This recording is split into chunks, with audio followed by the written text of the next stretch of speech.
안녕하세요. 저는 7살 아이를 키우고 있는 40대 주부입니다. 요즘 들어 고민이 생겨서 이렇게 글을 써보게 되었습니다. 많은 분들의 의견을 듣다 보면 생각도 정리되지 않을까 싶어서요. 저는 남편과 지인의 소개로 만나게 되었습니다. 남편도 40대 중반이었고 저는 30대 후반으로 늦은 나이에 만나게 되었죠. 나이가 어느 정도 있다 보니 6개월 만에 결혼을 결심하게 되었습니다. 양가에서도 반대 없이 모두가 축복하는 결혼을 하게 되었어요. 결혼을 하고 나서는 임신을 시도했지만 생각보다 쉽게 되지 않더라고요. 불임 검사도 해봤는데 저와 남편 모두 이상이 없다는 결과를 보게 되었습니다. 그렇지만 시댁에서는 임신이 잘 되지 않자 저에게 문제가 있는 거 아닌가 생각을 하셨던 것 같아요. 그래, 요즘은 몸이 좀 어떠니? 임신 준비는 하고 있는 거니? 저번에 검사도 받았다며. 네, 어머님. 이번에 저랑 남편 둘 다 불임 검사를 받았는데 특별하게 이상이 없다고 하더라고요. 그거 검사 잘못 나온 거 아니니? 아무리 노력해도 임신이 안 되는데 이상이 없다는 게 이상하잖아. 그럴 수도 있다고 하니 기다려 봐야죠. 아니, 우리 애는 어릴 적부터 건강한 음식만 먹고 자랐고 별 이상 없을 것 같은데 솔직히 너는 자주 아프기도 하고 너무 마르기도 했고 좀 자세히 검사 좀 받아보지 그랬어. 네? 어머님, 혹시 저한테 문제 있을 거라고 생각하시는 거세요? 아니, 뭐 꼭 그렇다기보다는 남자들이야 본인이 이상이 있는 거 스스로도 잘 느끼지만 여자들은 솔직히 잘 모르잖아. 우리 아들은 그런 거 없다고 하니까 그런 거지. 어머님, 검사를 해도 이상 없다고 해요. 저도 건강하고요. 예, 내가 뭐 나쁜 말 했니? 기분 나빠하지 말아라. 검사 결과를 보여주면서도 말했지만 시모는 제 얘기를 전혀 믿지 못했습니다. 그렇지만 시모의 이런 태도는 그다지 신경 쓰이지 않았어요. 저에게 중요한 것은 남편이었기 때문이었죠. 남편과 저는 아이를 꼭 낳고 싶었습니다. 그래서 임신을 마냥 기다리기보다는 시험관이라도 시작을 해야 하나 싶었는데 정말 기적처럼 자연 임신을 하게 되었죠. 임신이 되고 나서는 아이는 건강하게 뱃속에서 자랐고 무사히 출산을 하게 되었습니다. 그토록 남편이 딸아이를 원했는데 남편이 너무나 좋아하는 딸아이를 낳게 되었죠. 정말 귀하고 예뻤어요. 그렇지만 시모는 아들이 아니라는 것에 별로 좋아하지는 않으셨죠. 출산을 한 날 병문안을 오시고서도 막말을 내뱉으셨습니다. 축하한다, 아들. 그래도 뭐 하나 달고 나오면 좋을 것을. 뭐 다음이 있으니까. 엄마, 무슨 그런 말을 해? 고생한 며느리한테 축하한다고 해야지. 그래, 며느리 참 축하한다. 아들이라면 더 축하해서 잔치라도 열어줄 건데. 딸이라고 하니까 어쨌든 딸은 살림 미천이라고 하니 잘 키워서 살림에 보태거라. 어머님, 그래도 손녀인데 그런 식으로 말씀하시면 서운하죠. 우리 아이 보셨어요? 정말 너무 귀엽고 예뻐요, 어머님. 그래, 딸이 뭐 예쁘기라도 해야지 어쩌겠니? 뭐 하나 달고 나오면 더 이쁠 텐데 아쉽게 됐네. 어쨌든 축하한다. 시모는 아이가 태어나고 나서도 아들이 아닌 것에 별로 좋아하지 않았고, 반면 남편은 딸의 말이라면 무엇이든 다 해줄 것처럼 다 해주었죠. 아이가 태어나고 나서 육아휴직 중이었던 저는 휴직 기간이 끝나고 정말 많은 고민을 했어요. 고민 끝에 어머님이 아이를 봐주겠다고 얘기를 해주셔서 잠시 낮 시간대에 봐주시기도 했지만 정말 힘든 일이더라고요. 남편과도 여러 번 얘기를 한 끝에 직장을 그만두고 아이의 육아에 몰입하기로 했습니다. 당신 내가 부탁이 하나 있는데 말이야. 갑자기 무슨 부탁? 사실 오래전부터 고민을 했었는데 우리 윤솔이 아직 너무 어리기도 하고 부모 손이 필요할 것 같은데 나나 당신이나 바쁘니까 조금 부족할 수도 있겠다 싶더라고. 내가 일을 그만두면 좋겠지만 그럴 상황이 아니라서 혹시 당신은 어떻게 생각하는지 싶어서 물어보려고. 그래, 나도 계속 고민은 하고 있었어. 아직 윤솔이도 어리고 엄마 아빠 손도 많이 필요할 때인데 평일에는 일하느라 아이도 제대로 못 돌보고 주말에도 쌓인 피로 때문에 아이랑 시간을 보내기도 너무 어려웠잖아. 나도 그래서 일을 그만둬야 하나 많이 고민을 하고 있었어. 내가 그만두는 게 좋을지 나도 생각을 해봤는데 아무래도 당신이 일을 잠시 쉬는 게 어떨까 싶어. 당신은 아이를 케어하고 나는 경제적인 부분을 케어하다 보면 우리가 좀 더 좋은 가정을 꾸릴 수 있지 않을까 싶어서. 이건 당신한테 강요하는 건 아니고 단지 당신 생각을 물어보고 싶어. 나도 사실 내가 직장을 그만두고 아이를 케어하는 게 현실적으로는 맞는다고 생각을 해. 그렇지만 나중에 되어서 내가 취업을 하지 못하면 어쩌지 걱정도 되는 게 사실이고 아이가 어느 정도 클 때까지는 일을 못하니 그 후에도 취업이 가능할까 걱정이네. 맞아. 그런 부분이 가장 걱정이겠지만 지금 이 시기는 다시 돌아오지 않을 거라고 생각해. 내가 더 잘할 테니까 긍정적으로 생각을 해주면 좋겠어. 남편과 여러 번의 대화 끝에 저는 아이를 좀 더 집중해서 케어를 하기로 했고 남편은 이직을 해서 경제적으로 여유로운 상태로 바꾸기로 선택을 했습니다. 그렇게 저는 아이를 키우면서 집안일을 돌보게 되었고 남편은 좀 더 많은 돈을 벌기 위해서 출장이 잦은 곳으로 이직을 하게 되었죠. 이전에 비해서 돈은 2배 정도 많이 벌었지만 집에 오는 날이 한 달에 보름 정도밖에 되지 않았어요. 그렇지만 남편은 아빠 남편으로서 최선을 다해 왔습니다. 저희 가정만 본다면 사실 아무런 문제가 될 것은 없었죠. 너무나 행복하고 좋았지만 시댁이 끼어들게 되면 항상 문제가 생겼어요. 아이가 아주 어릴 적에는 그러지 않았지만 조금씩 크면서 심한 낯가림을 시작했습니다. 시댁에 가면 아이가 낯을 가려서 시모를 피하기 바빴죠. 그때마다 시모의 막말은 이어졌습니다. 쟤는 아주 그냥 이쁨 받을 줄을 몰라 정말. 저렇게 나만 피해 다니니 내가 이뻐해줄 생각이 눈코만큼도 안 들지. 어머님, 아이들이 지금은 낯을 많이 가릴 때라고 해요. 그렇게 얘기하면 아이들도 다 들어서 더 피하죠. 참나. 저 또래 아이들 중에서 나 피하는 애는 저 손녀라는 쟤뿐이다. 아니 다른 애들은 잘만 웃으면서 달라붙는데 쟤는 어떻게 된 게 나한테 달라붙지도 않고 쟤 아빠 닮았으면 애교도 만점이었을 텐데 누구 닮아서 그런 건지 원. 어머님, 아기 아빠 안 닮았으면 저 닮았다고 말씀하시고 싶으신 거예요? 무슨 내가 그런 말을 했니? 너는 무슨 말만 하면 확대해서 해석하고 뭔 말을 못하겠다 정말. 그러니까 어머님, 아무 말이나 막 하지 마시고 아이한테 사랑을 주세요. 사랑은 무슨? 안 그래도 손녀라서 마음도 안 갔는데 뭐 안 달라붙으면 지만 손해지 내가 손해야?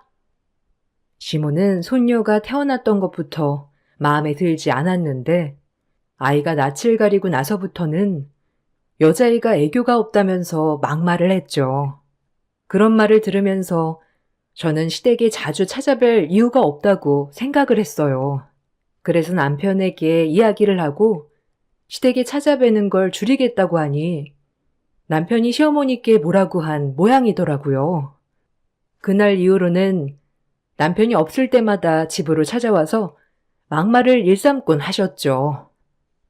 예, 너 애비한테 내가 그런 말 했다는 거 말했니? 아주 그냥 뭔 말을 못하겠다 야. 시애미가 한 소리 할 수도 있지. 어머님, 저한테 하는 말은 그러려니 해도 아이한테 하는 말은 그러려니가 안 돼요.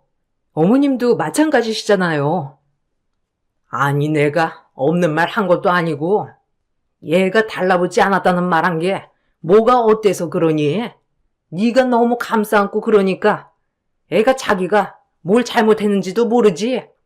너 그거 애 교육 잘못 시키는 거야.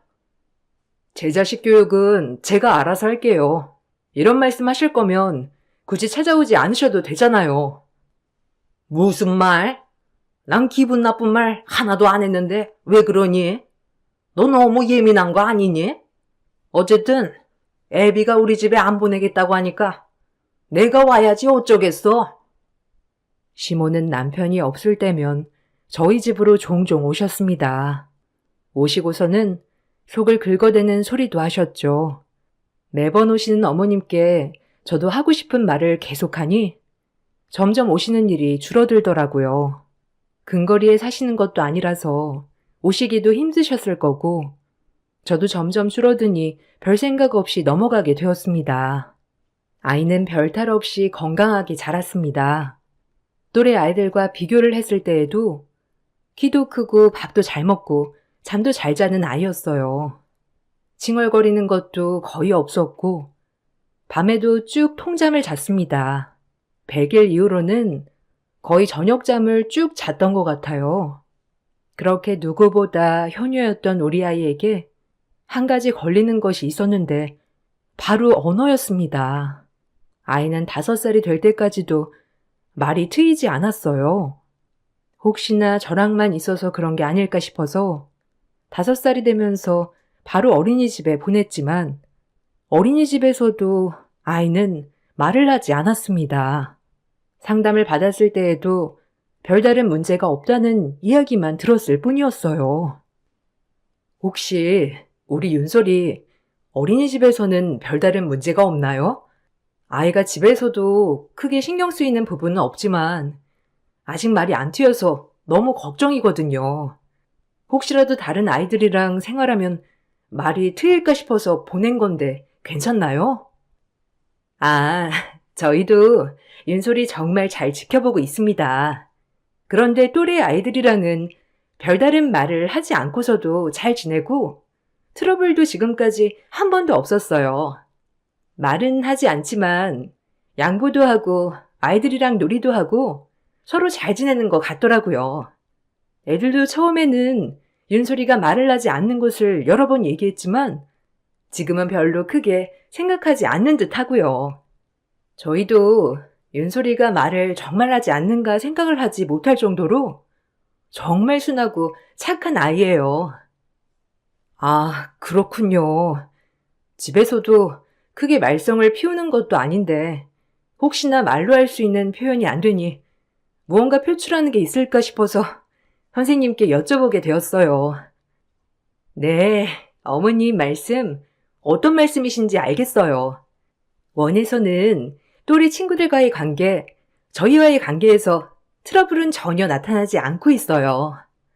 굳이 말을 하지 않고서도 의사소통이 어느 정도 가능하기 때문에 불편함은 없습니다. 다만 어머님께서 걱정이 되신다면 발달 검사를 진행해 보시는 것이 좋지 않을까 생각이 드네요.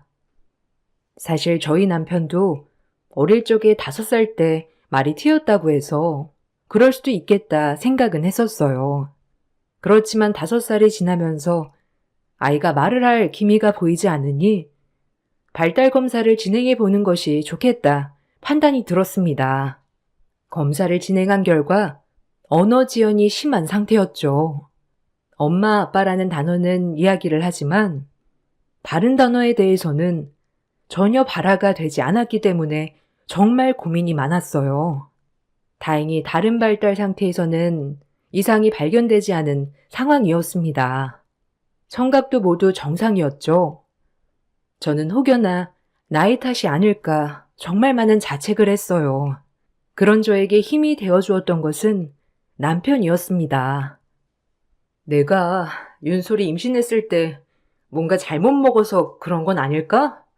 아니면 윤소리가 언어 발달을 할 때 다른 사람들을 안 보고 나만 보고 있었던 게 문제가 된 것은 아닐까? 윤소리가 마음이 정말 답답한데 말을 못하는 거면 어떻게 하지, 여보? 여보, 걱정하지 마.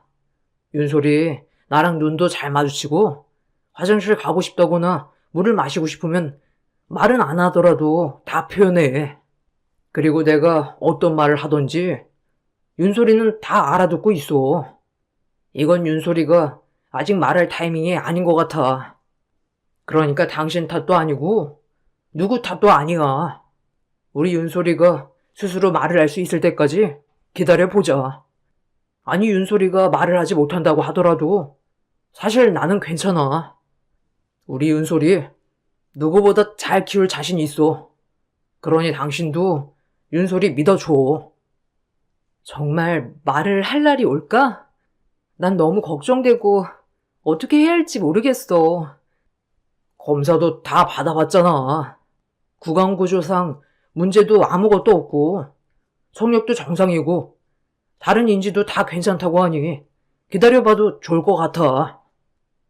저를 다독여주는 남편에게 고마우면서도 정말 딸아이를 믿으면서 기다려줘야 되겠다는 생각도 했어요.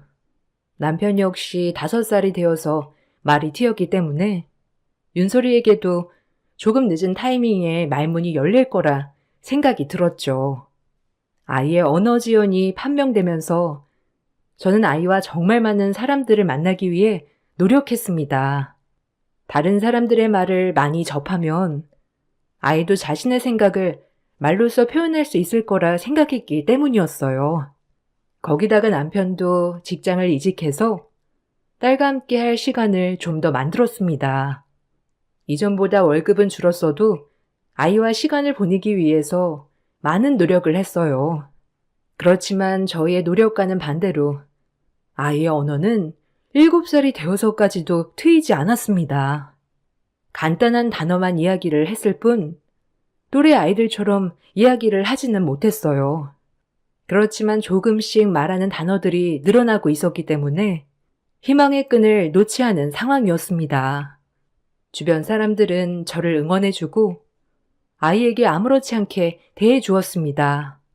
그렇지만 유독 시모는 아이를 못마땅하게 생각을 했어요. 사건이 발생한 날은 아이가 7살 되던 해 설이었습니다. 윤설아, 엄마는 명절 음식 챙겨야 해서 윤솔이 옆에 계속 있을 수가 없어. 그렇지만 대신 할머니랑 아빠, 다른 가족들이 같이 있을 거니 걱정하지 말고 여기 있으면 돼. 어머님, 윤솔이 잠시 봐주세요. 명절 음식 정리 좀 할게요. 알겠다. 근데 윤솔이는 아직도 말 못하는 거냐? 아니, 7살이 되었는데 아직도 못하면 어째? 이제 곧 할 거예요. 아예 못하는 게 아니고 간단하게 단어는 얘기할 수 있어요. 예, 누가 7살인데 단어만 얘기를 한다니? 어른처럼 술술 이야기할 수 있어야 7살이지.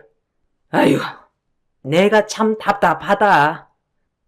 시모는 아이를 곁에 두고서도 툴툴대었지만 그렇다고 해서 제가 계속 아이 옆에 있을 수 있었던 상황이 아니라 잠시 맡기게 되었습니다.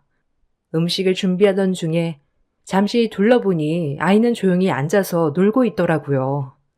그 모습을 보고 안심을 하고 밥을 차리려고 들어갔습니다. 그러다가 밖에서 울리는 고함 소리에 놀라 나가게 되었죠. 아이고, 이게 뭐냐? 너 이게 뭐 하는 짓이야? 어머님, 왜 그러세요? 아니, 얘가 숭늉을 엎질렀지 뭐냐? 바로 앞에 있는 것도 못 보고 이제는 앞까지 안 보이는 거냐? 아유, 어머님, 숭늉은 다시 떠오면 되잖아요. 진정 좀 하세요. 넌 저런 애를 낳고도 밥이 넘어가냐? 시모는 저를 향해 밥그릇을 던졌습니다. 시모의 말에 황당하고 어이가 없었지만 아이 앞에서 화를 낼 수는 없었기 때문에 손이 부들부들 떨리는 것을 부여잡고 아이에게 방으로 들어가라고 얘기를 했죠. 시모의 무례한 행동은 모든 친척들이 다 보고 있는 상황이었습니다. 다들 놀라서 저와 시모를 쳐다보고 있던 와중에 그때 아이가 갑자기 말을 하기 시작하더라고요. 할머니는 내가 없었으면 좋겠어? 왜 자꾸 아빠 발목 잡는다고 해? 윤솔아, 너 지금 말하는 거니? 아니, 얘 지금 뭔 말을 하는 거냐? 얘, 너 지금 말할 줄 아는 거니? 알면서도 지금까지 입 다물고 있었던 거야? 할머니, 내가 왜 쓸데없는 아이야? 뭐? 할머니가 언제 그런 얘기를 했다고 그러니? 할머니, 아까도 그랬잖아. 쓸모없는 거 낳아서 아비만 고생한다고. 나 때문에 아빠 고생한다고 한 거 아니야? 딸아이의 말을 듣고 나서 다들 깜짝 놀랐습니다. 시모는 더욱 당황스러운 표정으로 아이를 보고 있었죠. 저와 남편은 아이가 말이 튀었다는 것을 듣고 깜짝 놀람과 동시에 시모가 아이에게 무슨 말까지 한 것일까 싶어 심장이 덜컹했습니다. 딸은 저와 남편이 없는 사이 할머니가 자신에게 한 이야기들을 모두 기억을 하고 있었어요. 할머니, 계속 그랬잖아. 아빠 발목 잡을래라고 했잖아. 거기다가 엄마 때문에 내가 말 못하는 거라고도 했잖아. 얘는 무슨 소리니? 내가 언제 그런 얘기를 했어? 아니다. 그런 말 한 게 아니고. 어머님, 아이한테 무슨 소리까지 하신 거예요? 소리는 무슨 소리? 나 윤소리한테 별말 한 거 없다. 그냥 말 못하니. 아비가 계속 고생해야 하니까 안쓰러워서 한 말이다. 그럼 안쓰러워서 발목을 잡는다더니 그런 말을 했다는 거세요? 뭐 몇 번 할 수도 있는 거지. 그거 가지고 이렇게까지 화를 내야 하는 거니? 어머님, 어떻게 그럴 수 있으세요? 남편과 저는 시모를 향해 분노의 말을 쏟아 부었어요. 어머니, 도대체 아이한테 무슨 말을 한 거예요? 내가 무슨 말을 했다고 그래? 말도 못하는 애가 갑자기 한 말 가지고 너 엄마한테 이렇게 하는 거니? 어머님, 정말 도대체 무슨 생각으로 애 앞에서 그런 말을 하신 거예요? 쓸모가 없다니요. 뭐 내가 못할 말 했니? 말 못하는 벙어리 때문에 우리 아들 뼈 빠지게 일만 하고 있는데 그 정도 말을 할 수 있는 거 아니니? 그리고 애는 어떻게 여우같이 말할 수 있는데도 지금까지 입 다물고 있었던 거니? 어머님, 지금도 보세요. 아이가 한 말을 어떻게 여우 같다고 하는 거예요? 어린아이한테 그런 말을 할 수 있어요? 예, 너 오버하지 말아라. 내가 뭔 말을 했다고 이렇게 화내는지 모르겠지만 나는 그 정도 말 꺼내본 적도 없다. 적당히 하세요. 그런 말 꺼내본 적이 없다니요? 제가 들은 건 무슨 환청입니까? 멍멍이 나셨으면 곱게나 나시지. 어린아이한테 정말 어처구니가 없네요. 지금껏 엄마는 내 딸한테 이따위 말만 했던 거네요. 어떻게 그럴 수 있어요? 엄마라고 해서 내 딸한테 이런 식으로 대할 권리는 눈꼽만큼도 없습니다.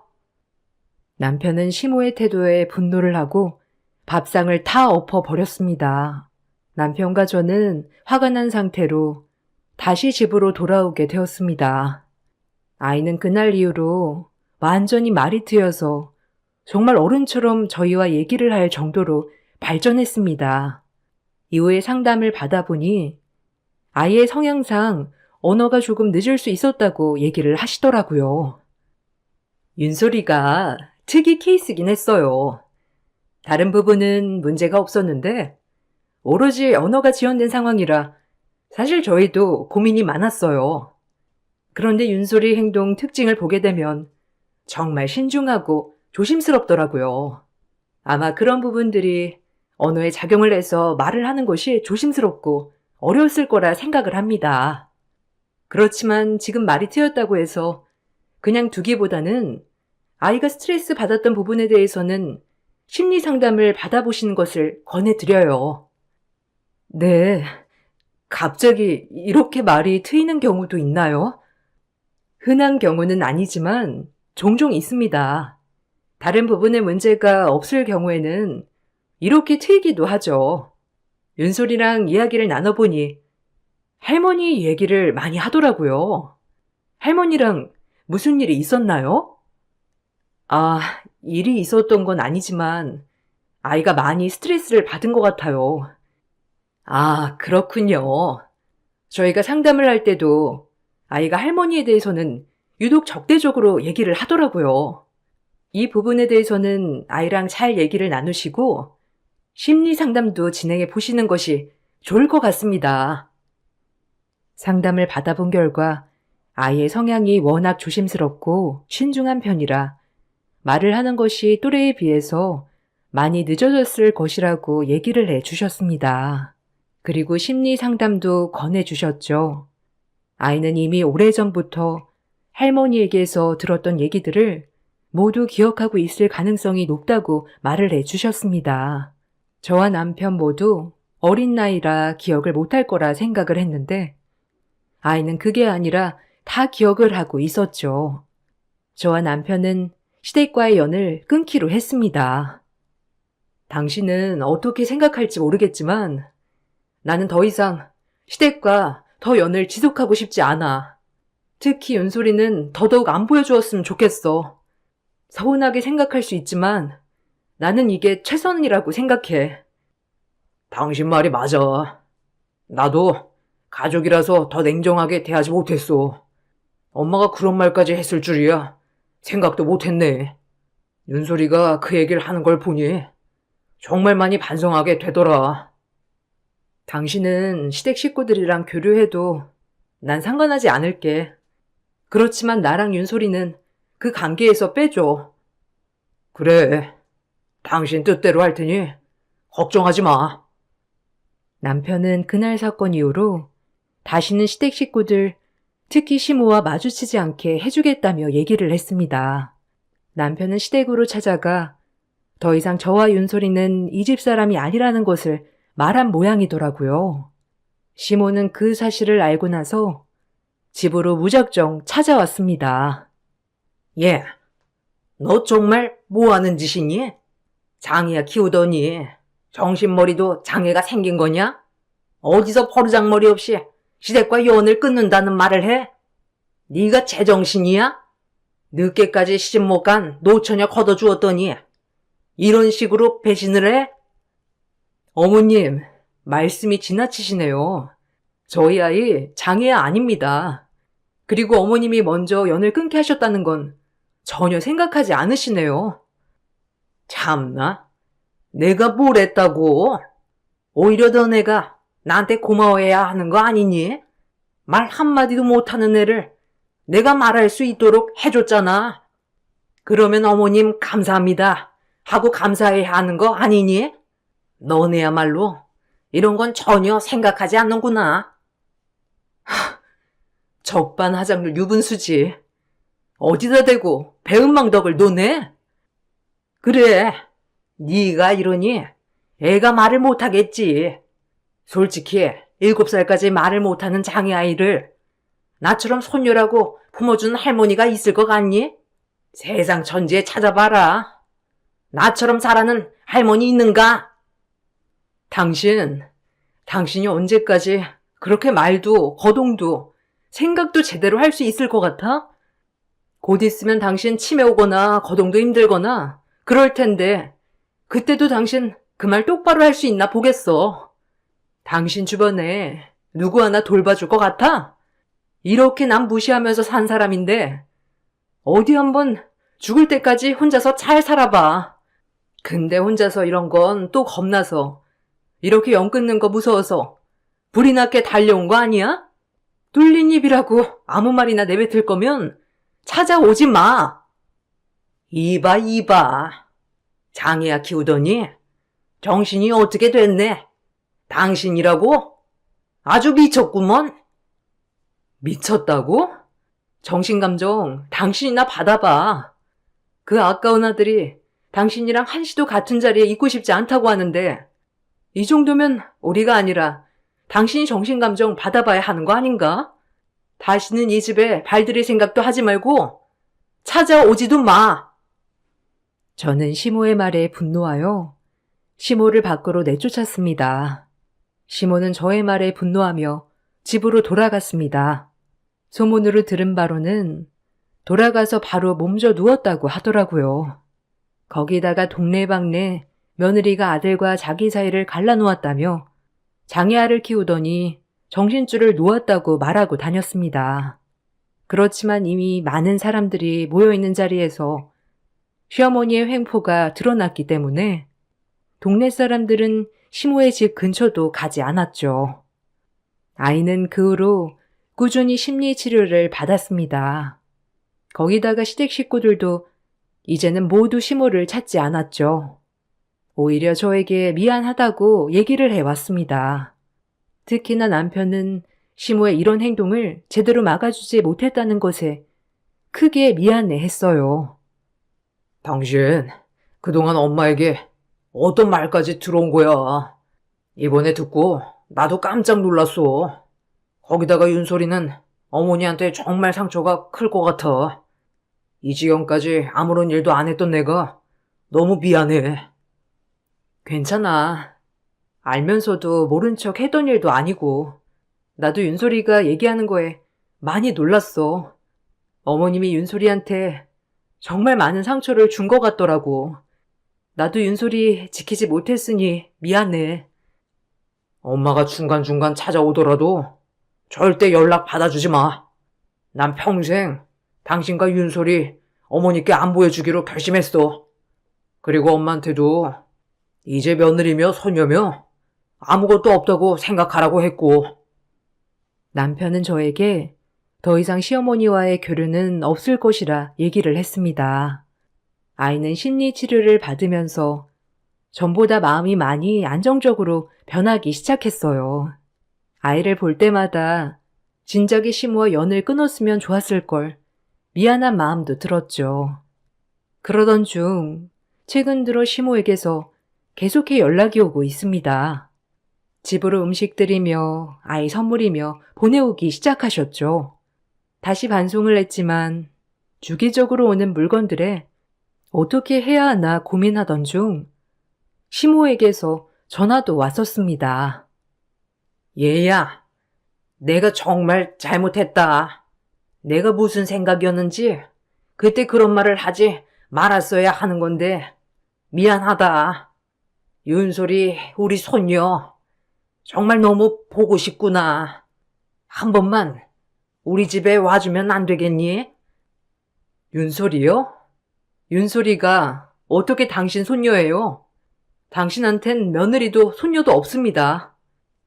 너무 그렇게 매정하게 굴지 말고. 우리 아들, 딸인데 어떻게 손녀가 없니? 윤솔이 아빠 얘기 안 들으셨어요? 앞으로 손녀고 며느리고 없다고 말씀드렸잖아요. 평생 며느리랑 손녀는 볼 생각도 하지 마세요. 아이고, 내가 미안하다. 그렇지만 그런 말 할미로서 할 수도 있는 거 아니냐? 솔직히 장애가 있으면 고생하는 게 누구니? 돈 버는 게 제일 고생이지. 나는 우리 아들 엄마고 내 아들 고생하는 게 싫으니 그런 말을 할 수도 있는 거잖니. 애초에 건강하게 잘 태어나면 좋았겠지만 7살이 될 때까지 말도 못한다는데 그게 속상해서 그런 말을 한 거지. 정말 달라지신 게 하나도 없네요. 아무리 그래도 손녀한테 쓸모없는 애라든가 아빠 발목 잡을 애라고는 안 합니다. 그 누구도 그런 말 들으면서 잘하지 않아요. 내가 없는 말 한 것도 아니고 애가 지금까지도 말 안 트였으면 장애 확정인데 그럼 그런 말 할 수 있는 거 아니냐? 속상해서 한 말을 네가 너무 부풀려서 생각을 하는 거야. 나는 그런 뜻으로 한 게 아니라고. 역시나 변한 게 하나도 없네요. 이렇게 울분 토하실 필요 없습니다. 손녀랑 며느리는 당신한테 없어요. 그러니 이렇게 전화를 하시는 것도 함께 만나는 것도 앞으로는 없을 겁니다. 이 말 전해드리려고 전화 받은 거고요. 시모는 계속해서 잘못을 했다며 얘기를 했지만 정작 시모의 말 안에는 할 수 있는 말을 한 것일 뿐이며 저희가 너무 예민하게 생각을 한다는 말들 뿐이었어요. 어처구니 없는 시모의 말에 저희는 더 이상 연을 이어나갈 생각이 더 없어졌죠. 지금은 저희 가족은 정말 행복하게 지내고 있습니다. 종종 시모에게서 만나자는 연락이 오는 듯 하지만 아무런 대응도 하지 않고 있어요. 그러다 보니 이게 정말 잘하고 있는 걸까 하는 생각도 간혹 들더라고요. 여러분들의 상황이라면 어떻게 하실 건가요? 저는 더 이상 만남을 지속하는 것이 의미 없는 일이라 생각을 하고 있는데 잘한 선택일까요? 여러분들의 의견도 듣고 싶네요. 늦은 나이에 낳은 우리 딸아이를 더 사랑을 주고 정성으로 키워서 행복한 가정을 유지하는 것이 제 꿈입니다. 여러분들도 앞으로 행복하신 일들만 가득하시길 바랄게요. 오래도록 긴 글 읽어주셔서 감사합니다. 안녕하세요. 저는 성북구에 살고 있는 30대 중반 여자입니다. 지금도 전화를 하면 바로 밝은 목소리로 받아주실 것 같은 아빠가 세상을 떠나셨다는 게 믿어지지가 않습니다. 언제나 제 곁에 머물러 주실 줄 알았는데 아빠는 저를 남겨둔 채 먼저 눈을 감으셨네요. 앞으로 아빠를 볼 수 있는 건 함께 찍은 사진 몇 장과 동영상이 전부라는 게 제 마음을 너무 아프게 하네요. 저희 아빠가 세상을 떠나신 지도 벌써 3개월이라는 시간이 지났습니다. 지금 현재 혼자가 되어버리신 엄마 옆에는 제가 자리를 지켜드리고 있어요. 항상 웃음이 끊이지 않았던 엄마는 아빠에게 많은 의지를 하면서 살아오셔서 그런지 현실을 받아들이기까지 아직 시간이 더 필요하신 것 같아 엄마와 저는 서로 의지하며 살아가고 있습니다. 그리고 아빠가 떠나시면서 또 다른 충격적인 사실들이 밝혀지게 되었는데요. 만약 제가 그걸 목격하지 않았다면 저희 집안은 돌이킬 수 없는 상태까지 왔을 거예요. 어떻게 보면 아빠가 도와주셨다고 할 수 있을 만큼 결정적인 증거를 남겨두셨습니다. 제 사연의 시작은 5년 전 어느 여름날 저희 가족이 동해바다 해수욕장에서 물놀이를 하고 있던 도중에 아빠가 다리에 쥐가 나셨는지 물에서 나오지 못하고 계셨어요. 그때 어떤 남자가 저희 아빠를 구해주면서 그 사람과의 인연이 시작되었습니다. 아빠는 생명의 은인이라면서 그 사람을 정말 마음에 들어 하셨죠. 그리고 저와 전혀 이어지지 않는 사람이었는데 어떻게 하다 보니 연인 사이가 되었고 남편으로서 저와 함께 인생 계획을 세우게 되었습니다. 초장부터 아빠의 마음을 사로잡았던 남편은 저희 집안에 아들이 없어서 그런지 남편을 상당히 좋아하셨어요. 남자답고 아빠가 없어도 저희 가족을 잘 이끌어 줄 것 같은 믿음을 가지고 계셨죠.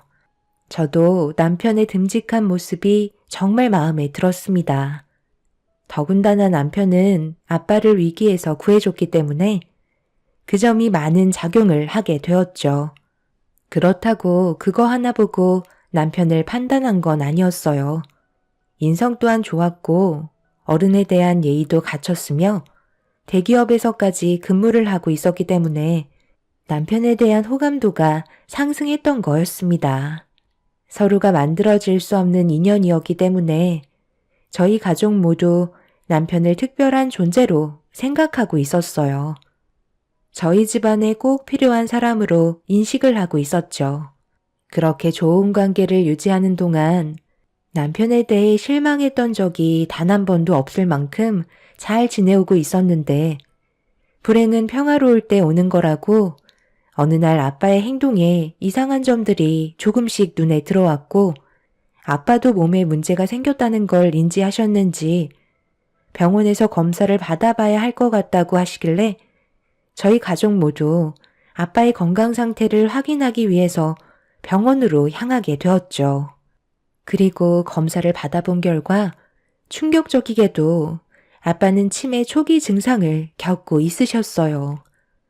가끔 일상생활을 하실 때 깜빡하시거나 되물으시는 경우가 몇 번 있으셨는데 그게 초기 치매 증상인 걸 병원에 가서야 알게 된 거였죠. 저희 가족은 하늘이 무너져 내릴 만큼 상당한 충격을 받게 되었고 연세가 많으셨던 아빠는 생각보다 치매 증상이 날이 가면 갈수록 하루가 다르게 변화된 모습을 보여주셨네요. 의사는 치매라는 게 사람마다 진행되는 속도가 다르기 때문에 꾸준한 관리가 중요하다며 여러 가지 조언을 해주셨지만 그건 크게 도움이 되지는 못했습니다. 그러다 보니 남편도 많이 걱정이 됐는지 치매에 좋다는 것들을 자주 사왔고 일부러 시간을 쪼개서 친정에 다녀오기도 했었네요. 남편의 변하지 않는 그런 모습들을 쭉 지켜봐온 아빠는 모두가 모여있을 때 갑자기 중대 발표를 하셨어요. 내가 앞으로 얼마의 시간 동안 정신이 온전할지 모르겠다만 제정신일 때 박서방한테 부탁 하나만 하지.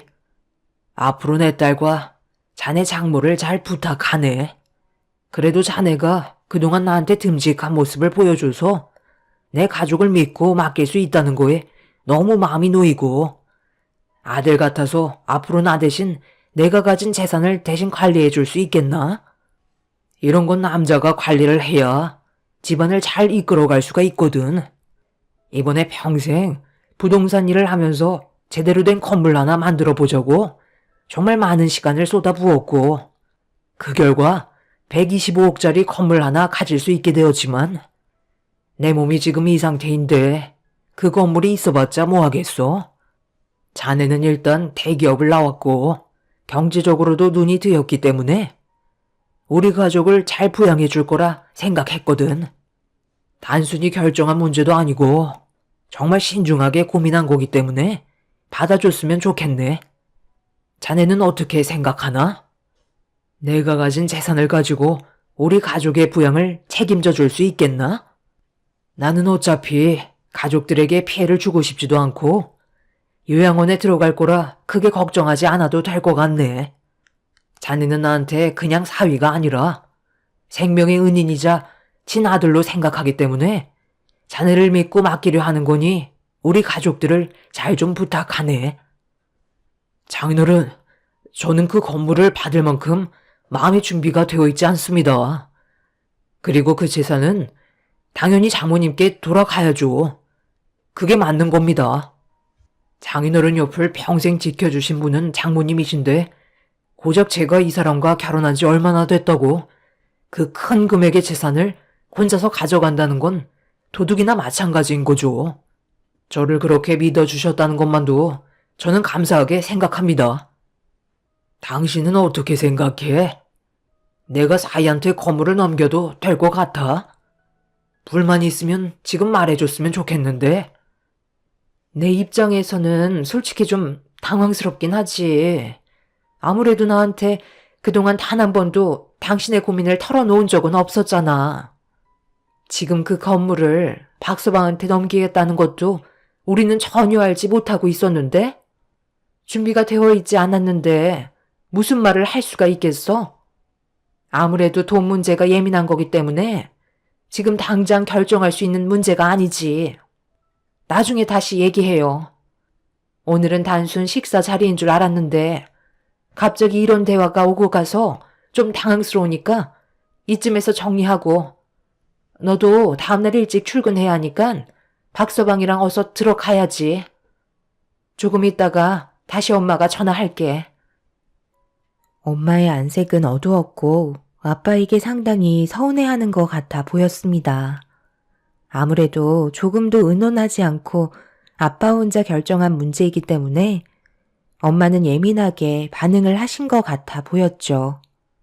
남편과 저는 집으로 오는 동안 아빠가 했던 재산에 대해 진지하게 대화를 주고받고 있었는데 남편은 조금도 아빠의 재산을 탐하려 하지 않았어요. 오히려 욕심을 부리면 화를 입는다며 지금도 잘 살고 있기 때문에 자기가 아닌 저희 엄마한테 가는 게 맞는 거라며 크게 관심을 가지지 않았네요. 그런데 남편이 이 문제를 시댁 집안에 얘기를 했는지 다음날 저에게 전화를 하셨습니다. 퇴근하고 저희 집에 오시겠다는 말이셨고 상당히 화가 많이 올라오신 목소리셨어요.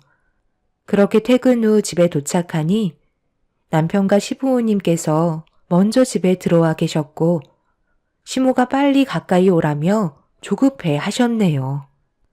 그리곤 처음으로 저에게 화를 내셨습니다. 넌 옆에서 뭐하고 있었던 거야? 사돈어른께서 내 아들한테 재산을 넘기겠다는 말까지 나왔는데 옆에서 가만히 있었다며? 네? 어머님, 갑자기 그게 무슨 말씀이세요?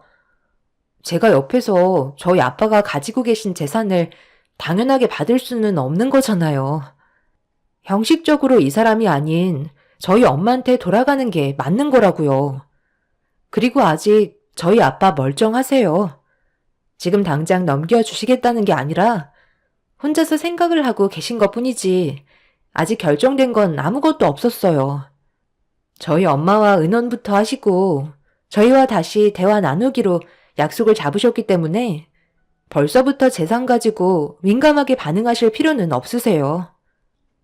그래도 그렇지. 너도 옆에서 어느 정도는 입김을 불어 넣어줘야지. 아무 말도 하지 않고 있으면 어쩌자는 거야? 내 아들이 너희 집안과 평범한 사이는 아니잖아. 사돈의 생명을 연장해준 은인이라고. 세상 떠나면 돈이 무슨 소용이겠어? 영정사진에 올라갈 뻔했던 사돈을 내 아들이 구해줬는데 그 정도는 당연히 받을 수 있는 거지. 사람 목숨값이 정해져 있는 거 봤니? 아버님, 이해 못하는 거 아니에요. 이 사람이 저희 집안에 정말 필요한 존재이고 그 부분에 대해서는 항상 고맙게 생각하고 있어요. 그러니 조금만 기다려 주세요. 저희 부모님께서 조만간 답을 주실 것 같아요. 그리고 이 사람도 저희 아빠의 재산에 대해 욕심이 없다고 했어요. 그 재산은 저희 엄마한테 가는 게 맞는다고 했었는걸요. 그런데 당신이 내가 부모님이 대화하실 때 아무 말도 하지 않았다고 얘기했었어? 내 입장을 충분히 생각해주고 있는 걸로 알고 있었는데. 우리 부모님이 방금 좀 과장돼서 얘기하셨는데 당신은 옆에서 가만히 있었다고 말씀드린 거야. 이 문제가 작은 건 아니잖아. 그래서 우리 부모님은 어떤 생각을 가지고 계신지 궁금해서 전날에 있었던 일에 대해 말씀드린 것 뿐이니까 너무 예민하게 받아들이지 마. 우리 부모님은 언제나 항상 우리 둘만 생각하시는 거 당신도 잘 알지? 잘 됐으면 하는 마음에서 그런 거라고. 내가 너한테 언제 못했던 적 단 한 번이라도 있었니? 네가 며느리로 들어온다고 했을 때 조금도 반대한 적 없었고 우리 집안의 며느리로 환영했었다. 그것뿐이야. 시집살이 한 번도 시킨 적이 없이 매년마다 명절 때며 김장날 다른 집안들은 때 되면 사건 사고가 끊이지 않는 거 나는 너한테 쓸데없이 노동 같은 건 조금도 시키지 않고 전부 다 내가 했었잖아. 그만큼 우리 집안도 너를 친딸처럼 생각하고 있었는데 갑자기 재산 문제가 나오면서부터 사이가 멀어진 것 같아 너무 서운하다. 우리는 남들과는 다르게 정말 특별하다고 생각했었는데 사돈어른의 재산 얘기가 나오자마자 어떻게 한마디도 거들어줄 생각을 하지 않는 거야? 그동안 한 번도 이런 마음 가진 적 없었는데 전날에 네가 보인 행동은 정말 실망스럽다. 시부모님께서는 저에게 많이 실망하셨다며 쓴소리를 계속해서 쏟아내셨어요. 저 또한 처음 겪어보는 시부모님의 화난 모습에 적응을 하지 못하고 있었어요. 그런데 남편이 아직 해결되지도 않은 일들에 대해 전부 다 얘기했다는 건 저로서도 많이 서운한 감정이 들었죠. 더군다나 한마디도 거들어주지 않았다는 식으로 저를 안 좋게 설명했다는 거에 기분이 좋지 않았습니다. 저는 최대한 시부모님을 진정시켜 드렸지만 그럴 때마다 점점 더 흥분을 가라앉히지 못하셨어요. 그런데 갑자기 초인종 소리가 들리길래 확인을 해보니 남편의 여동생인 신우이가 저희 집을 찾아온 거였어요. 지방에서 일을 하고 있는 신우가 왜 찾아왔는지 이해할 수 없었는데 시부모님께서 부르셨는지 서둘러 문을 열어주라며 다그치셨네요. 새언니, 제가 이 문제로 여기까지 달려와야겠어요? 제가 새언니한테 얼마나 실망을 많이 했으면 퇴근하자마자 저녁도 안 먹고 무작정 오빠 집으로 달려왔겠어요. 정말 그 말이 사실이에요? 언니 아버님께서 저희 오빠한테 125억이나 되는 건물을 주시겠다고 하셨다면서요? 그런데 새언니는 아무 말도 하지 않고 옆에서 가만히 있었고요. 돈 얘기가 나오니까 저희 오빠를 사랑하는 마음이 싹 변했나 봐요. 도대체 무슨 생각을 하고 계셨던 거예요? 원래 같으면 무조건 새언니가 저희 오빠한테 재산을 넘겨주라고 먼저 말씀드려야 하는 거 아닌가요? 오빠가 누구예요? 새언니 아버님의 생명을 구해준 은인이라고요. 제가 새언니 입장이었다면 아빠를 구해드린 값으로 100억이 아닌 1000억이라도 아깝지 않게 생각했을 거예요. 그런데 새언니는 결정적으로 그 순간 망설였다는 거고 저희 오빠를 대신해 옆에서 얘기해주지 않았다는 거예요. 솔직히 입장을 바꿔서 생각을 해보세요. 125억짜리 건물을 유산으로 넘겨주시겠다는 건데 당연하게 받는 게 예의상 맞는 거예요? 일단 한 발 빼고 거절하는 게 예의잖아요? 그럼 언니 아버님께서 다시 오빠한테 건물을 가져가라고 하셨을 때 마지못해 어쩔 수 없이 받는 것처럼 해야 그림이 좋은 거라고요. 그런데 지금 상황이 좀 이상하게 흘러가고 있잖아요? 새언니도 인정하죠? 아가씨, 저는 돈이 아깝다고 얘기한 적이 단 한 번도 없었어요. 단지 저희 부모님께서 오랜 기간 함께 하셨기 때문에 이 점에 대해서는 상당히 예민할 수밖에 없는 문제이고 결정적으로 엄마는 신중하고 싶으셨던 것 뿐이에요. 그 말이 똑같은 거죠. 마음의 변화가 생겼다는 건 그때의 고마움을 잊어버리셨다는 건데요. 화장실 들어갈 때와 나올 때가 다르다더니 정말 그 말이 맞는 것 같아요. 저는 새언니한테 조금도 서운한 감정이 없었는데 이번 일을 통해서 다시 보게 됐어요. 저희 가족과 관계회복을 하고 싶으시면 오빠한테 최대한 빠른 시일 내에 건물 명의가 바뀔 수 있게 만들어주셨으면 좋겠네요. 신우가 찾아온 이유도 똑같았어요. 큰돈이 한 번에 들어온다는 생각에 지금을 놓치고 싶어하지 않는 것 같아 보였습니다. 저도 시댁 식구들의 저를 대하는 행동에 대해 실망을 많이 했었고 남편한테 너무 서운했었어요. 정리가 되지도 않은 상황을 너무 크게 불려놓은 상태라 수습하는 것도 쉽지가 않았습니다. 한참 동안 시댁 식구들은 흥분을 가라앉히지 못한 채 저에게 불만을 쏟아내다가 할 말이 다 떨어졌는지 점차 말수가 줄어들기 시작했어요. 그리곤 다시 침착하게 저를 설득하셨습니다. 내 말이 무슨 뜻인지 이제 알겠지? 너희들이 앞으로 살아가는데 정말 중요한 순간이라는 거야. 그 건물을 처분하고 들어오는 돈으로 너희들이 할 수 있는 게 얼마나 많은 줄 아니? 그것뿐이겠어? 가족들이 앞으로 살아가는데 먹고 살 걱정은 안 해도 된다는 거잖아. 사돈어른의 결정으로 가족들의 삶에는 큰 변화가 찾아올 거다. 그리고 우리의 관계는 더욱더 끈끈해지겠지. 앞으로 하루 이틀 얼굴 볼 사이도 아니고 이제 평생을 함께해야 될 가족으로 형성이 되어 있는 건데 돈 때문에 우리 싸우지 말자. 서로 웃으면서 좋게 해결 볼 수 있는 거야. 그런 큰 돈 가지고 있어봤자 뭐 하겠어? 세상 떠날 때 가지고 갈 수 있는 것도 아니잖아? 남은 인생 즐기다 가면 그걸로 만족하는 거지. 사돈어른께 유산으로 남겨주려 하지 말고 최대한 서둘러서 내 아들의 명의로 바꿔달라고 해라. 우리 웃으면서 잘 살아보자. 사돈어른의 건강이 더 안 좋아지기 전에 하루빨리 정리해야지. 내 말 무슨 뜻인지 이해할 수 있지?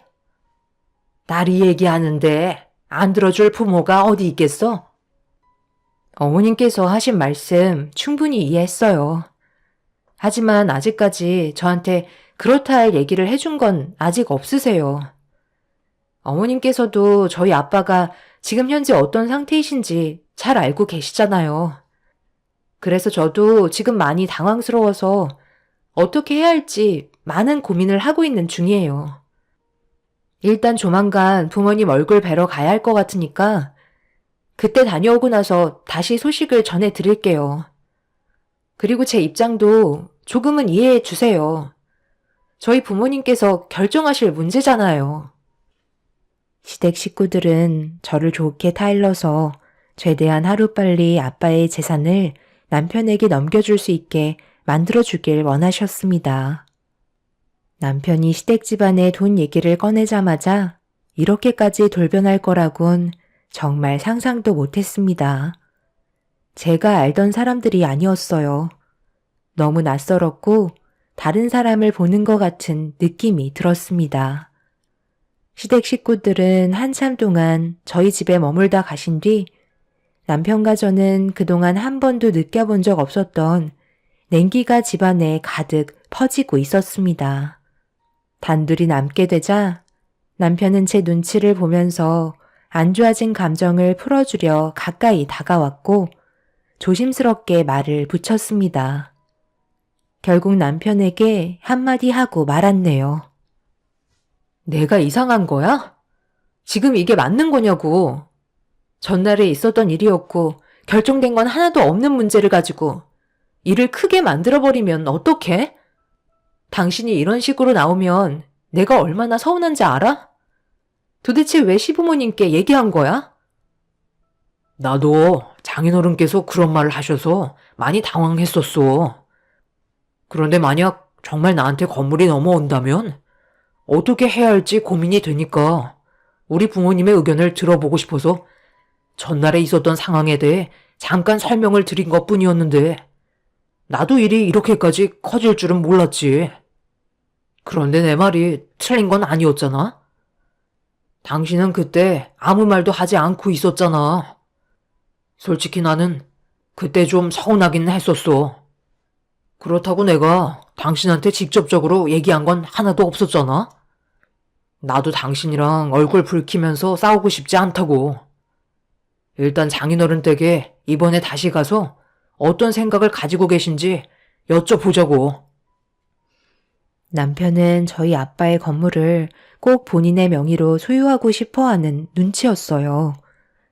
다른 건 다 좋았는데 재산 얘기가 나오면서 조금씩 변해가고 있는 남편의 모습이 무섭게만 느껴졌습니다. 그래도 그동안 결혼 생활하면서 좋았던 기억이 훨씬 더 많았기 때문에 상황을 좀 더 지켜보기로 했었죠. 그렇게 저희는 다시 친정에 가게 되었고 부모님께서는 얼굴빛이 많이 안 좋아 보이셨어요. 저희가 간 이후에 두 분이서 안 좋은 대화를 주고받았는지 알 수 없었지만 분위기는 예전 같아 보이지 않았습니다. 저희를 반겨주신 엄마한테 아빠의 건강 상태에 대해서 여쭤보자 점점 안 좋아지고 계시다며 걱정을 하고 있었어요. 그래도 일상생활 하는 데는 크게 문제가 없다며 요양원을 알아보고 계신다는 말을 하셨어요. 아빠는 엄마와 저한테 짐이 되어주고 싶지 않아 요양원에서 보호를 받고 싶어 했습니다. 알고 보니 엄마는 아빠가 옆에 있어주길 원했고 아빠는 요양원에 들어가겠다고 결정을 내리신 상태셨죠.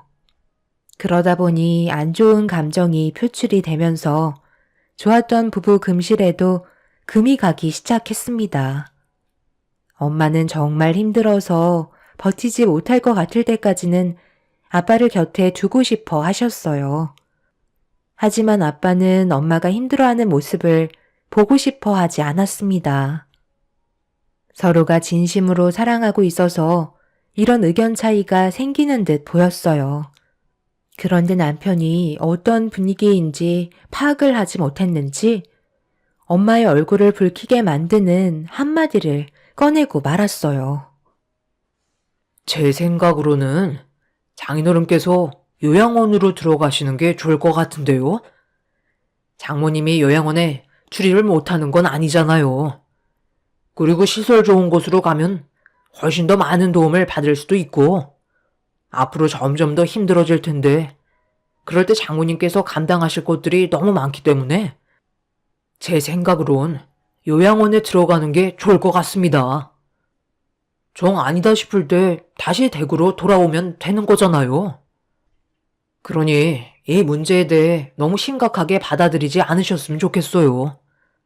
저도 이 사람이 만약 장인어른과 똑같은 병을 앓게 된다면 그땐 저도 요양원에 보낼 생각이거든요.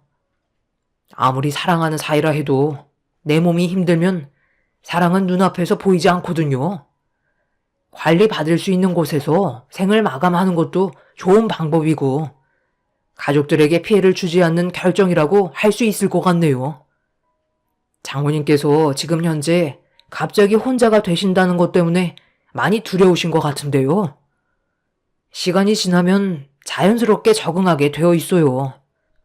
하루에 세상 떠나는 사람들이 얼마나 많은데요. 그 사람들 전부 현실을 받아들이고 지금은 잘 살고 있잖아요. 그러니 너무 걱정하지 마세요. 이 사람이랑 제가 있는데 뭐가 두려워서 요양원에 안 모시겠다는 거죠? 지금 그걸 말이라고 해? 내가 싫다고 했으면 그만인 거지. 나는 이이가 내 옆에 있어야 마음이 놓인다고. 자네 처음에는 잘 몰랐는데 상대방에 대한 입장을 조금도 고려해주지 않는구만. 그런 성격 당장 고치게. 제 성격이 어때서요? 저는 있는 그대로를 말씀드리는 거예요. 나중엔 저에게 고마워하실걸요? 장인어른, 제 말이 맞죠? 그리고 저번에 장인어른께서 말씀하신 건물은 어떻게 하실 거예요? 결정은 내리셨어요? 어떤 식으로 진행하실 거죠? 그건 없던 일로 결정을 받네. 내가 계속 오락가락 하다 보니까 괜히 이상한 말을 한 것 같은데 지금은 아무한테도 건물을 넘길 생각이 없으니까 그때 말한 건 잊어주고 앞으로 내 딸한테만 집중해주게. 그 일 때문에 안 좋은 영향이 가서 괜히 미안하게 됐네. 얼마 전에 사부인께서 전화가 왔거든. 박서방에게 건물을 주겠다고 했으면 빨리 넘겨주라면서 얼마 전에 너희 집에 갔었는데 안 좋은 얘기를 주고받았다고 하더라고. 내가 그때 아차 싶었었다. 그래서 그 건물은 내가 눈 감을 때까지 가지고 있을 거고 세상을 떠나게 된다면 그 건물은 당연히 우리 집사람이 가져가게 될 거니 더는 이 문제로 신경 쓰지 말게. 내가 내 딸과 자네 목도 생각하고 있으니까 괜히 이 문제로 서운하게 생각하지 말고. 남편은 아빠의 말에 답을 하지 않고 침묵을 유지하고 있었어요. 아무래도 건물을 넘겨주지 않겠다는 한마디에 상당한 충격을 받은 것 같아 보였습니다.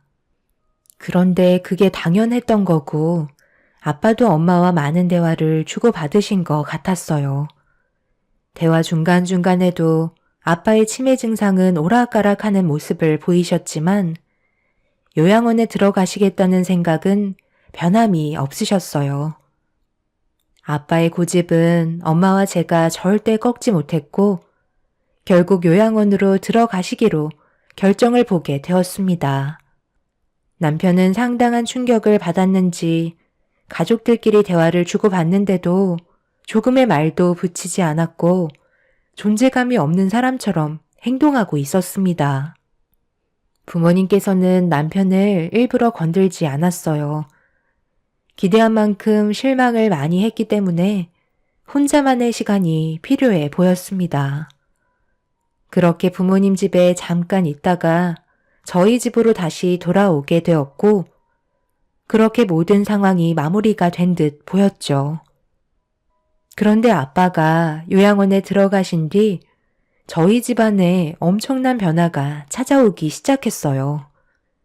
스트레스를 많이 받거나 환경적인 요인에 문제가 생겼을 때 치매 증상이 악화가 된다고 했었는데 아빠는 요양원에 들어가신 뒤부터 치매의 속도가 상당히 빠르게 진행되고 계셨습니다.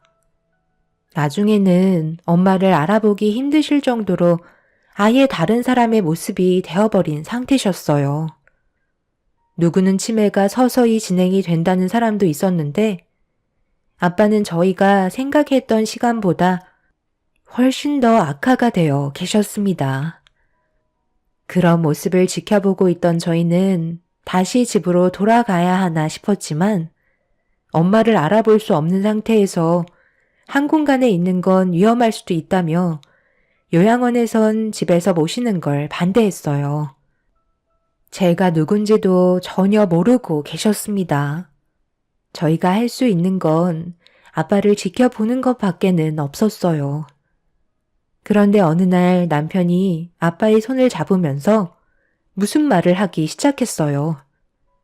그리고 잠시 뒤 아빠의 입에서 남편에게 건물을 넘겨주겠다는 말을 뱉으셨습니다. 정신이 온전치 않았던 아빠가 갑자기 남편에게 건물을 넘겨주겠다는 한마디에 저희는 정신이 돌아온 줄 알았는데 계속 똑같은 말을 반복하고 계셨어요. 그런데 남편이 그 말을 녹음해 두었는지 아빠가 세상을 떠나시면 녹음한 파일이 법적으로 효력이 있을 거라며 아빠의 건물에 대한 욕심을 나타내고 있었습니다. 갑작스럽게 돌변한 모습을 보인 남편을 보고 있던 저는 온몸에 소름이 돋기 시작했어요. 저는 녹음된 파일로는 증거가 채택이 될 수 없다며 얘기했지만 제 말은 조금도 신경 쓰지 않고 있었죠. 옆에서 남편의 행동을 지켜보고 있던 저희는 어이가 없었고 엄마는 남편에게 녹음된 파일을 당장 지우라며 화를 내셨습니다. 왜 저희 아들한테 화를 내세요? 모든 결정은 사돈어른께서 하셨는걸요? 증거가 채택이 되는지 안 되는지 그건 나중에 법정에서 확인해 보면 되는 문제이니 너무 화부터 내지 마세요. 그래도 하나밖에 없는 사위인데 이 정도는 애교로 봐주셔야죠. 사돈께서 여긴 어쩐 일이시죠? 지금 무슨 생각을 하고 계신지 모르겠지만 그렇다고 사돈이 원하는 대로 모든 게 이루어질 수 없다는 걸 알아두셨으면 좋겠네요. 남의 재산을 탐하는 것 자체가 법적으로 문제 있다는 걸 모르시나 보네요. 그걸 아시는 사돈은 그럼 잘하고 계세요. 오늘은 사돈어른 얼굴 한번 뵙고 가려고 잠깐 들린 것 뿐이에요. 그리고 저희가 아들과 긴히 할 말이 있으니 오늘은 따로 좀 시간을 가지겠습니다. 엄마는 시댁 식구들의 돌발 행동에 많이 당황스러웠는지 그 자리에 주저앉았고 저 또한 변해버린 남편의 모습에 적응을 하지 못하고 있었어요. 엄마는 그동안 너무 많은 스트레스를 받으셨는지 결국 몸살에 걸리셨고 저 또한 몸이 좋지 않아 집에서 쉴 수밖에 없었죠. 그런데 저희가 며칠간 요양원에 가지 못했을 때 하필 문제가 터지고 말았습니다. 아빠가 돌발 행동을 하셨는지 요양원에서 사라지셨다는 연락을 받게 되었고 엄마와 저는 그 소식을 접하곤 서둘러 요양원으로 출발을 하게 되었어요. 요양원에서는 아빠를 찾지 못하자 저희는 주변 일대를 돌아다니면서 아빠를 찾고 있었어요. 그렇게 한참 동안 아빠의 행방을 알려고 돌아다니고 있었는데 요양원에서 다시 전화가 왔고 충격적인 소식을 들을 수 있었습니다. 아빠가 건물 밖으로 나가셔서 혼자 돌아다니시다가 달리는 버스를 발견하지 못하면서 충돌이 일어났고 그 자리에서 세상을 떠나셨다는 말을 들을 수 있었습니다. 한순간에 아빠를 잃게 된 저희는 병원에 도착해 아빠를 살려달라고 애원했지만 이미 아빠는 너무 큰 사고로 인해 결국 돌아오지 못하셨네요. 뒤이어 남편과 시댁 식구들도 병원으로 와주었고 남편이 아빠의 장례를 도와주며 그날만큼은 아무 말도 하지 않았습니다. 그런데 장례가 시작이 되면서 조문객이 없던 늦은 새벽에 남편과 시부모님은 한자리에 모여 술판을 벌이면서 대화를 주고받고 있었는데 얼굴빛이 상당히 밝더라고요. 저는 그 모습들을 쳐다보며 무슨 말을 하고 있는지 들어봤는데 아빠의 125억짜리 건물이 남편에게 간다며 시부모님은 기뻐 날뛰시며 장례식장에서 잔치라도 벌이는 듯 행복한 모습을 보여주고 있었네요. 저와 엄마는 넋이 나간 상태라 그 모습을 보면서 한숨을 내쉬었고 왜 이런 사고가 발생이 됐는지 이해할 수 없었습니다. 결국 시댁 식구들을 지켜보고 있던 엄마는 시부모님 앞으로 걸어가시더니 술판을 벌이고 있던 상을 뒤엎으며 당장 장례식장에서 나가라며 소리를 지르셨어요. 결국 엄마와 시부모님께서 얼굴을 붉히며 몸싸움이 일어났고 남편은 중간에서 말리면서 저희 엄마한테 현실을 받아들이시라며 갑자기 핸드폰을 꺼내 들더니 충격적인 영상을 보여주었습니다. 아빠의 음성이 남편의 핸드폰에서 들려왔고 저는 너무 놀라 남편의 핸드폰을 빼서 재생되고 있는 영상을 다시 처음부터 확인을 하게 되었습니다. 그 안에는 아빠가 남편에게 125억의 건물의 재산을 넘겨주겠다는 유언이었고 저와 엄마는 촬영되어 있는 아빠의 모습을 보고 사색이 된 얼굴로 영상을 계속 돌려볼 수밖에 없었어요. 이게 어떻게 된 거야? 아빠가 언제 이런 유언을 남기신 거지? 그동안 나한테 이런 중요한 걸 숨기고 있었던 거야? 내가 뭐라고 그랬어? 장인어른께서 나한테 그 건물을 넘겨주신다고 하셨잖아. 촬영된 영상을 보면 1명 이상의 증인인 내가 옆자리에 앉아있고 연도부터 날짜까지 전부터 장인어른께서 직접 말씀하셨다고. 그러니 이건 법적으로 무조건 효력이 생기는 거야. 나는 절대 인정할 수가 없어. 이거 당신이 전부 꾸민 짓이지? 아빠가 온전치 못한 몸으로 이런 걸 촬영했을 리 없다고. 엄마는 상당한 충격을 받으셨는지 그 자리에 쓰러지셨고 남편은 제가 들고 있던 핸드폰을 뺏은 뒤 시부모님과 함께 장례식장을 빠져나가려는데 빈소에 이상한 음성이 들려오기 시작했어요. 아빠의 목소리가 빈소에서 들려오길래 그곳으로 천천히 걸어가 확인을 하자 신우가 술에 잔뜩 취해서는 남편이 가지고 있던 영상과 똑같은 유언의 동영상을 보면서 웃고 있었습니다. 그런데 남편이 보던 영상과는 전혀 다른 말소리가 제 귀에 들려왔고 저보다 늦게 걸어온 남편이 갑자기 소리를 지르면서 신우의 핸드폰을 뺏으려 하길래 제가 먼저 술 취한 신우가 보고 있던 핸드폰을 급하게 빼서 들었습니다.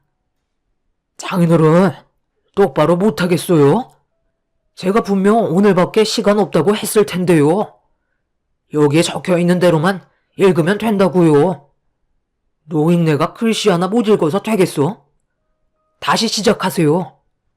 제가 말한 거에 대해 하나라도 빠지면 그 유언은 무효가 되는 거라고요. 그리고 너는 조금도 친하지 않게 잘 편집해서 자연스러운 동영상을 만들라고. 편집된 것 같은 느낌이 들면 유언은 인정되지 않으니까 최대한 철저하게 작업을 마쳐야 할 거야. 125억이 걸린 문제야. 알겠어? 장인어른, 다시 똑바로 읽어보세요. 지금 뭐 하시는 거예요? 빨리 앉아요. 제가 이번 일만 끝나면 그렇게 가고 싶어 하신 충주 고향집에 모셔다 드린다고 했잖아요. 엄마, 장인어른 가시잖아. 빨리 붙잡아요. 남편은 엄마와 제가 몸이 좋지 않아 요양원에 가지 못했을 때 그 틈을 노려 아빠에게 억지로 유언을 받게 만들었어요. 그런데 아빠가 그런 환경이 무서웠는지 요양병실을 빠져나오게 되었고 요양원 밖으로 나간 아빠는 버스와 사고가 나게 되신 거였죠. 신우는 이런 일에 상당한 충격을 받았는지 제정신이 아닌 상태로 죄책감에 시달렸는지 만취가 된 모습을 하고 굳게 닫혀있는 빈소문 앞에서 영상을 틀어서 보고 있던 거였네요. 너무 충격적인 진실이 눈앞에 펼쳐졌고 엄마는 말도 안 되는 사실에 오열을 하셨습니다. 결국 시댁 식구들 전부 경찰에 연행이 되면서 조사를 받게 되었어요.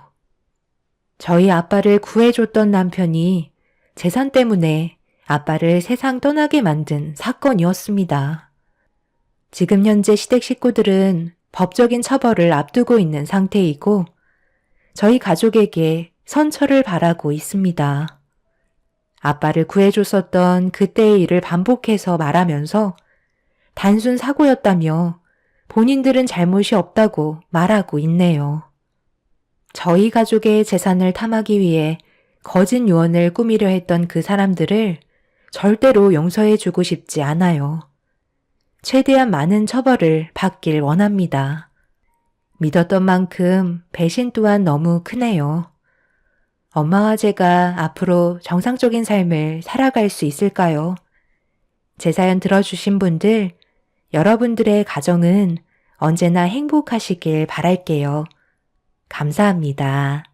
안녕하세요. 저는 34살에 아픈 기억을 가지고 하루하루 살아가다가 지금은 어느 정도 회복이 된 상태입니다. 눈만 감으면 생각나고 밥을 먹을 때나 거리를 걸을 때면 하루에도 수십 번 생각이 납니다. 시간을 돌릴 수 있다면 그때의 일들을 바로잡고 싶어요. 하지만 그렇게 할 수 없기에 이 자리를 빌려 모든 걸 털어버리고 새 출발을 하고 싶네요. 남편과 결혼을 하고 싶어서 시부모님께 인사를 드리러 갔을 때 저희의 결혼을 반대했었어요. 그 이유는 시댁보다 저희 집이 많이 부족했었거든요. 많지 않은 재산으로 인해 들을 것도 없다며 제 인사를 받아주지 않았어요. 아버님은 다행히 양가 집안 차이를 크게 신경 쓰지 않으셔서 저를 반갑게 반겨주셨어요. 정말 고마웠죠. 그리고 저는 어떻게든 어머님의 마음을 잘 구슬려서 점수 좀 따려고 노력하기 위해 시부모님 집에 자주 찾아뵈었어요. 그 정도로 저희는 서로 사랑했고 결혼을 하기로 확실하게 마음을 잡고 있었거든요. 그리고 남편 또한 제가 아니면 안 된다고 확실하게 말뚝을 박았습니다. 결국 이 문제가 점점 커지기 시작하자 시모는 갑자기 목덜미를 잡으며 쓰러지셨고 눈에 흙이 들어오는 한이 있어도 절대 반대한다며 정 결혼하고 싶으면 시모가 말하는 조건에 맞게 준비해서 다시 인사 오라고 하셨어요. 내가 목덜미 잡고 쓰러지는 걸 보고 싶어서 찾아온 거니? 내가 이렇게까지 반대하는데 굳이 결혼하고 싶다면 내가 말하는 조건에 맞게 준비해서 다시 찾아오든지 해라. 그래도 어느 정도 수준이 맞아야 결혼을 시키든 말든 하지. 쥐뿔도 없는 집안과 결혼시키면 우리 집안이 이득 보는 건 전혀 없잖니? 왜? 내가 말하는 조건이 너무 터무니없어 보여? 그럼 결혼하지 말던지. 너희들이 사랑한다고 해서 그냥 허락해 줄 수는 없다. 왜 사람들이 끼리끼리 살아야 하는지 알아? 빈부격차가 너무 심하면 나중에 우리에게 빌부터 먹으려는 게 뻔히 보이거든. 돈은 사람도 편하게 한다고 하지. 그 말은 가진 게 없는 사람들에게 해당이 되는 문제야. 워낙 없이 살았으니 돈만 보면 환장하거든. 그런데 네가 우리 아들에게 접근해서 인생 편히 살려고 하는 거 뻔히 알고 있는데 내가 그걸 두고 봐야 하는 거니? 아까 말한 대로 우리 집안의 재산과 비슷하게 맞춰서 다시 인사 오거라. 그렇지 않으면 내 눈에 흙이 들어와도 이 결혼 절대 반대할 거다. 더 이상 얼굴도 보고 싶지 않고 할 말 없으니 나가라. 너무나 터무니없는 조건으로 인해 병실을 나오면서 저는 결국 눈물을 흘리고 말았어요. 그때 당시 남편은 자기가 사랑하는 여자와 결혼 하나 할 수 없냐며 괴로워했어요. 힘들어하는 아들을 바라보며 모든 건 집안의 평화를 위해서 그런 거라고 못을 박았고 점점 더 안 좋아지는 분위기에 병원에 떠들썩해지자 여러 사람에게 피해를 줄 수 없어서 남편을 진정시키고 병원에서 나왔어요. 그렇게 저희는 절대 결혼을 하지 못할 거라고 생각했었지만 남편의 결단력 있는 행동에 시모는 당황을 했어요. 저와 결혼을 하기 위해 물 한 모금 마시지 않고 모든 걸 포기한 상태였어요. 시모는 어느 정도 버티다가 끝날 거라고 생각했었는지 절대 넘어가지 않으려 했지만 그 기간이 오래되면서 남편의 몸 상태에 문제가 생겼고 결국 쓰러지는 상황까지 발생이 되었었어요.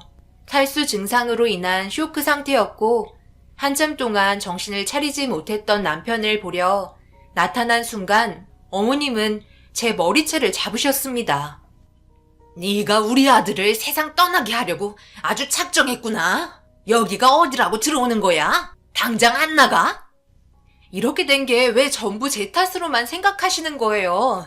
제가 부족하다고 해서 피해를 드린 적이 있나요? 왜 태환 씨 인생을 어머님이 관여하시는 건데요? 너무 심하다고 생각하지 않으세요? 저희가 앞으로 행복하게 잘 살아가는 모습 보여드릴게요. 그러니 제발 결혼 허락해 주세요. 이러다 더 큰일이 날까봐 걱정이에요. 어머님은 태환 씨가 정말 어떻게 됐으면 좋겠어요? 결국 시모는 털썩 주저앉아 오열을 하고 말았어요. 여태까지 힘들게 키운 자식이 보잘것없는 집안의 여자랑 결혼한다며 인생 헛살았다고 땅을 치며 괴로워하셨습니다.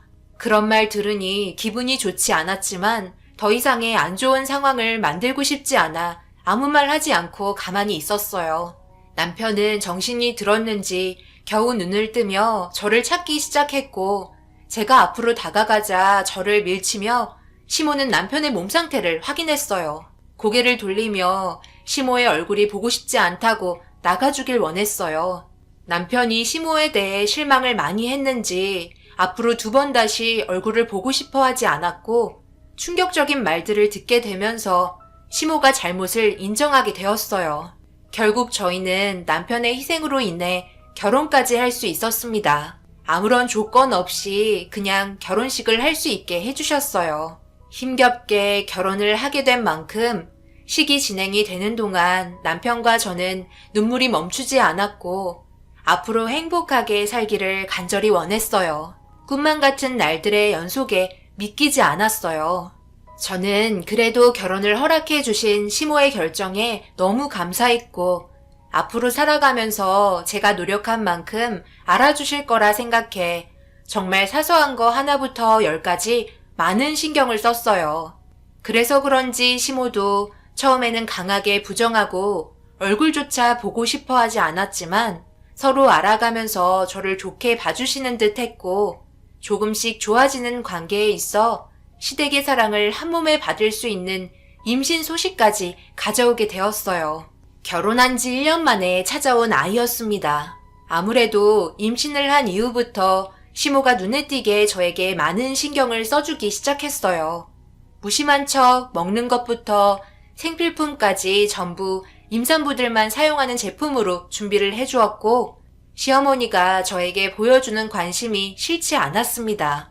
그렇게 양가 집안 축복을 받으며 과거의 일은 전혀 잊고 잘 살아가고 있었어요. 하루가 다르게 배는 점점 불러오기 시작하더라고요. 너무 신기했어요. 제 몸속에 또 다른 생명이 태어나려고 준비하고 있다는 것 자체가 너무 감사했었어요. 어떻게 지내고 있나 한번 찾아와 봤다. 뱃속에 있는 아이는 잘 크고 있고 입덧이 없으니 일단 몸은 편할 것 같네. 조만간 아들인지 딸인지 알 수 있지 않나? 그때 같이 가보도록 하자. 그리고 이거 먹어라. 동네 주민이 준 건데 임산부 면역 올려주는데 특효라고 하더라. 네가 건강해야 뱃속에 있는 아이도 건강한 거 잘 알고 있지? 내가 주는 거 제때 챙겨 먹어야 둘 다 건강할 수 있는 거야.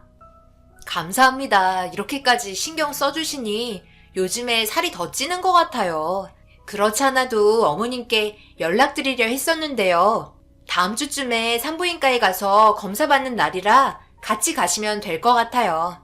그런데 이거 한약이에요? 어떤 성분으로 되어 있는 거예요? 몸에 좋은 게 전부 들어있는 거지 뭐겠어. 내가 뭐 문제 있는 거라도 줄까봐 그러는 거니? 걱정하지 말고 먹어둬라. 무심한 척 많은 것들을 챙겨주신 시어머니는 어느 날 저에게 의문의 한약을 주셨어요. 동그랗게 생긴 환이었는데 꽤 고약한 정도의 한약 냄새가 제 코끝을 찔렀고 인상을 찌푸릴 정도로 거부감이 들었어요. 제가 머뭇거리는 모습을 보이자 시모는 정수기에서 물을 한 컵 받더니 너무 크면 반으로 쪼개 먹으라면서 직접 잘라주었고 제 입에 강제로 한약을 넣어주셨습니다. 시모는 하루에 한 개씩 먹으면 된다고 얘기하셨지만 다음날부터 절대 먹지 말아야 할 것 같다는 생각에 아무 말 없이 미소만 띄었어요. 그렇게 남편이 퇴근하고 집에 들어왔고 시모가 직접 준비한 음식들을 저녁으로 함께 먹었습니다. 그런데 한약 냄새가 계속해서 올라오길래 너무 곤욕스러워 그때부터 시작도 하지 않았던 입덧을 하기 시작했어요. 결국 먹었던 전부를 화장실에서 쏟아내었고 충격적이게도 한 번 시작한 울렁거림은 좀처럼 쉽게 가라앉지 않았습니다. 아무래도 한약에 문제가 있는 것 같아 어머님께 이야기를 하니 원래 비싼 약재일수록 쓴맛은 당연한 거라며 절대 버리지 말고 하루에 한 번은 꼭 먹으라며 신신당부하더라고요. 하지만 시어머니가 저희 집에서 식사를 끝내고 집으로 돌아간 이후부터 한약은 절대 입에 대지 않았어요. 저에게는 입덧이 없을 줄 알았는데 울렁거림이 시작된 이후로 계속해서 입덧을 하게 되었고 제대로 된 식사는 아예 할 수가 없었어요. 제가 아무래도 몸 상태가 별로 좋지 않다는 것 때문에 남편이 신경이 쓰였는지 시어머니한테 제 몸 상태를 알려주었고 걱정스러운 표정을 하시며 찾아오셨습니다. 제가 일어나지 못할 정도로 힘들어 하다 보니 집안일을 제대로 하지 못하고 있었어요. 갑자기 왜 입덧을 하기 시작한 거야? 이렇게까지 심한 거 보면 분명 아들일 것 같기는 한데 내일 산부인과에 가기로 했는데 이런 몸 상태로 갈 수는 있겠어? 아무것도 안 먹었다며? 이런 일 있으면 진작 연락을 하지 그랬어. 기다려보거라. 내가 죽이라도 써줄 테니. 아유, 집안꼴이 이게 뭐야? 빨래도 못할 정도로 심각했던 거야? 병원이라도 가보지 그랬어. 죄송해요, 어머님. 기운 차리고 일어나야 하는데 냄새에 너무 민감해지다 보니 조금만 활동하면 올라오는 냄새 때문에 아무것도 못하겠더라고요. 어제는 변기통 붙잡고 살았다니까요. 그래도 오늘은 아무것도 안 먹어서 그나마 이 정도예요. 시어머니는 제가 하는 말을 가만히 들어주셨고 묵묵히 집안일을 도와주셨어요. 처음에는 저를 잡아먹을 정도로 결혼을 반대하셨던 분이 너무 많이 놀랄 만큼 바뀌셨고 너무 감사했어요. 며느리로 확실하게 받아주신 것 같아 괜스레 눈물이 흐르더라고요. 그렇게 시어머니의 도움으로 집안은 모두 정리가 되었고 소파에 앉아 한숨 돌리시던 어머님은 저에게 죽을 건네주었어요. 다행히 죽에 대한 거부 반응은 나타나지 않아 기운 차릴 정도로 먹을 수 있었어요. 그렇게 어머님은 함께 있으면서 퇴근한 남편의 저녁상과 다음날 출근하기 전에 아침상까지 전부 준비해 주셨습니다. 그렇게 처리해야 될 일을 전부 마무리 짓고 함께 산부인과에 찾아갔어요.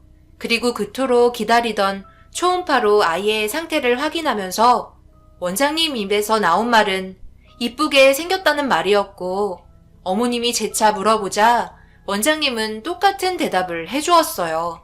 표정이 굳어버린 어머님을 바라보며 불안감을 느끼긴 했지만 그렇다고 크게 문제가 일어날 거라고는 생각하지 않았어요. 그러니까 이쁘다는 말은 뱃속에 있는 아이가 지금 딸이라는 말이잖아. 내가 한 5번은 물어본 것 같은데 전부 이쁘다는 말뿐이었네. 뭐 어쩔 수 없지. 아들은 다음에 생각해야 되겠다. 참고로 아이는 연년생으로 낳아야 네가 나중에 힘이 덜 든단다.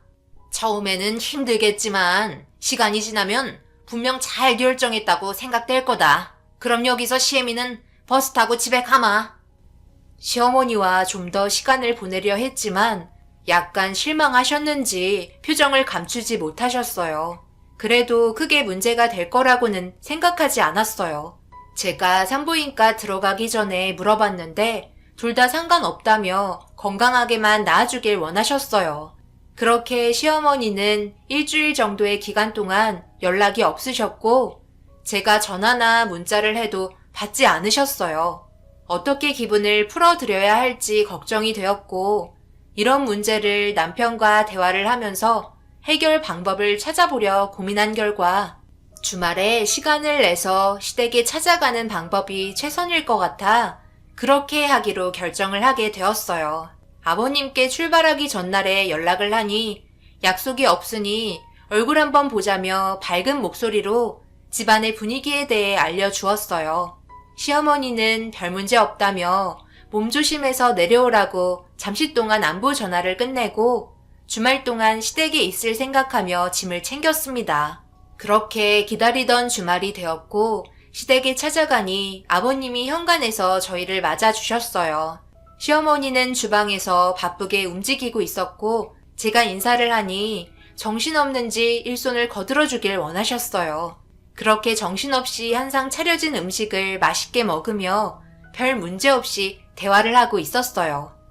너 이제 출산날이 얼마 남지 않았잖니? 그래서 말인데 당분간 내가 너희 집에서 함께 생활을 해야 될 것 같다. 그래, 그렇게 해야 되겠네. 만약 내가 출근한 사이 진통이라도 오게 된다면 아무래도 문제가 생길 거 아니야. 어머니가 옆에 있어주는 게 훨씬 안정이 되지. 출산 날이 이제 일주일도 안 남았잖아. 언제 어떻게 진통이 올지 모른다고. 그래, 그렇게 하는 게 좋을 것 같구나. 일단 우리 며느리와 뱃속에 있는 아이가 우선이니까 좋은 생각이니 그렇게 하도록 하자. 내가 그래서 며칠 동안 연락을 제대로 하지 못한 건 너희 집에서 생활해야 되니까 짐도 싸야 하고 이것저것 자잘하게 음식거리 챙겨뒀으니 이따가 아들이 차에다 싣고 가면 된다. 그대로 냉장고에 넣어두면 돼. 다음날 엄마가 가서 정리하마. 모두의 의견을 따르기로 했어요. 저 혼자 집에 있다가 진통이 오면 확실히 위험해지는 건 맞으니까요. 출산이 임박해 오면서 조금씩 몸에 신호가 오는 것 같긴 했었거든요. 그렇게 주말 동안 시댁에서 시간을 보내려 했지만 시부모님의 결정으로 인해 그날 당일 바로 올라오게 되었고 시모는 시댁에서 해야 될 일을 마저 정리하시고 다음날 올라오셨어요. 그렇게 며칠 동안 시어머니와 함께 생활을 하게 되었고 별 문제 없이 잘 지내고 있었습니다. 그런데 시어머니와 함께 지낸 지 하루가 지날 시점부터 몸이 간지럽기 시작하더라고요. 그래서 샤워를 좀 해야 될 것 같아 샤워실에 들어갔는데 몸 여기저기에 불긋불긋한 반점들이 몇 개 보이기 시작했고 아무래도 임신을 하면서 생긴 피부 트러블일 것 같아 샤워하고 나와서 보습제를 평소보다 많이 발랐어요. 만삭이 되면서 배가 늘어나다 보니 아무래도 튼살이 생긴 것 같은 느낌에 배 주위를 집중적으로 바르기 시작했어요. 그런데 가려움증은 좀처럼 쉽게 가라앉지 않더라고요. 괜찮아질 거라고 생각하면서 버티고 버텼는데 도저히 잠을 잘 수 없을 정도로 심각해지다 보니 안 되겠다 싶어 자고 있는 남편을 깨웠어요. 그리고 몸 상태를 확인했는데 충격적이게도 몸 전체가 빨갛게 붉은 반점들이 퍼져 있었고 쓰라림과 동시에 따가워서 샤워를 하고 나왔어요. 하지만 점점 더 심해지는 바람에 무언가 문제가 있어 급하게 응급실로 향했습니다. 그리고 진단 결과 임신 소양증이 의심이 된다며 임신 초기나 막달에 생기는 증상이라고 출산하면 자연스럽게 없어질 거라고 얘기했지만 아직도 출산 기미가 보이지 않아 너무나 괴로운 고통에 하루하루가 힘이 들었어요. 병원에서 처방해준 제품을 몸에 바르니까 그래도 조금씩 좋아지는 것 같았어요. 그런데 꼭 샤워를 하고 나와서 보습을 하면 붉은 반점이 더 많이 생겼고 아무래도 보습 로션이 저와는 맞지 않는 것 같아 폐기 처분했어요.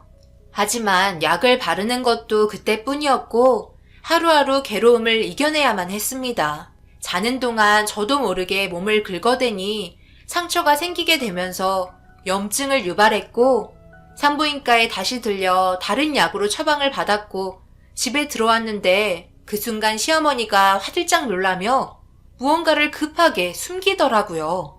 제대로 본 건 아니라 그냥 제가 와서 놀란 듯 보였고 별 의심하지 않았어요.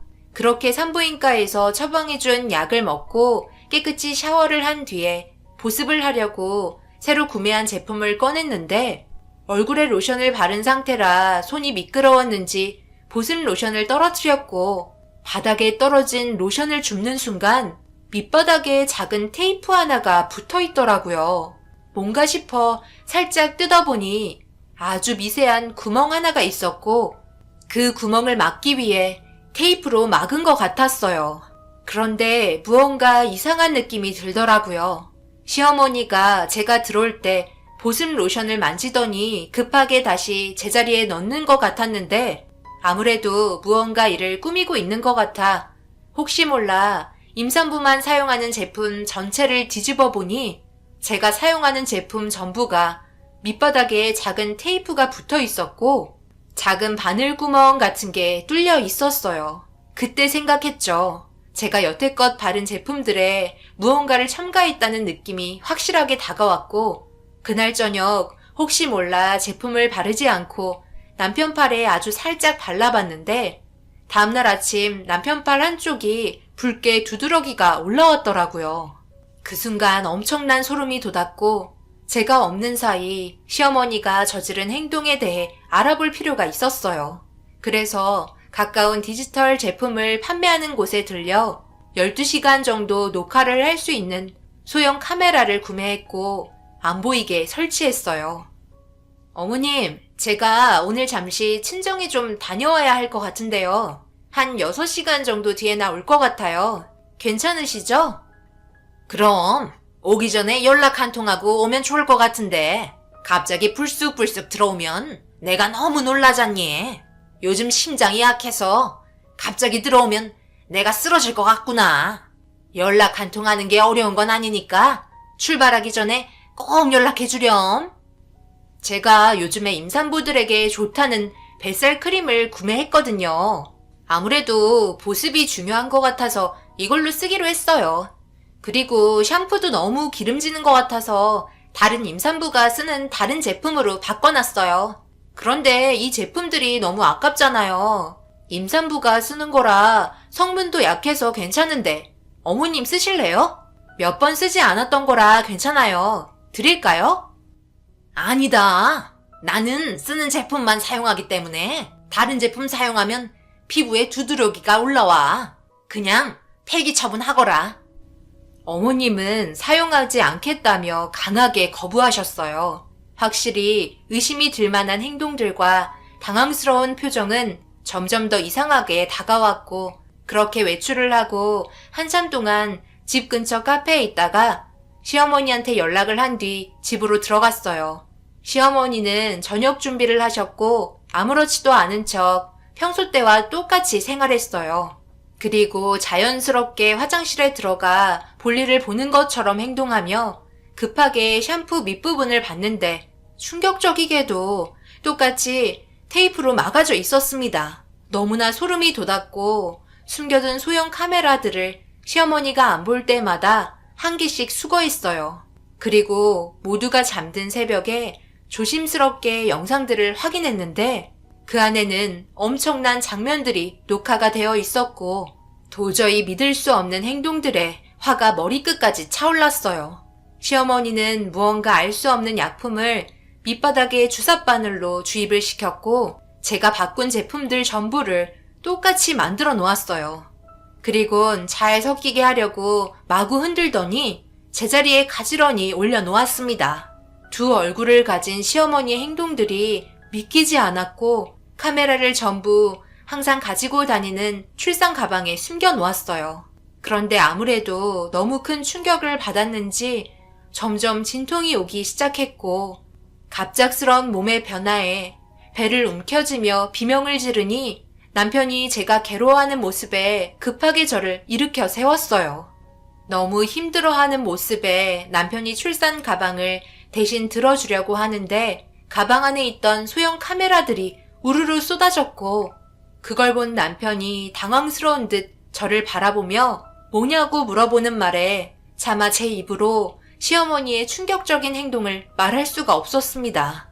그런데 남편이 대충 상황 파악을 하게 되었던 건지 저를 잠시 침대에 눕힌 상태에서 방문을 걸어 잠그더니 떨어진 카메라들을 가방에 다시 주워 담았고 방문을 두드리며 무슨 일이냐고 물어보자 남편은 진통이 오는 것 같아 짐을 챙기고 있으니 잠시 기다리라고 자연스럽게 상황을 이어나갔어요.